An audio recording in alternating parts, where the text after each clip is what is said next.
sympathy and antipathy. Why do we do this exercise? In a way, yes and no.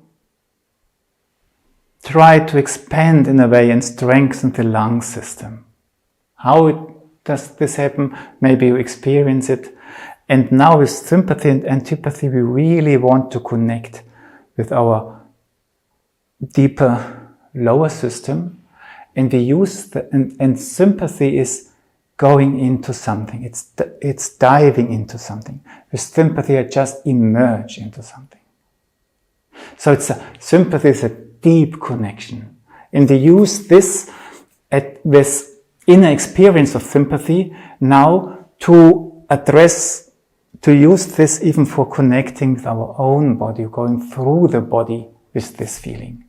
And even antipathy is not, I withdraw, I drew myself out of the body.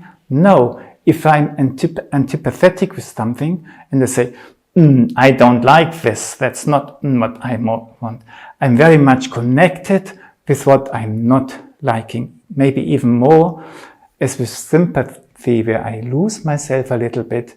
In antipathy I am very much in it, but I stick with myself and discriminate.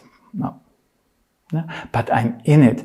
If something stinks and I don't like it, I really smell it. I'm in the smell. I'm not away from it. So sympathy, antipathy is just a connection exercise, but on a flowing level or in a flowing way.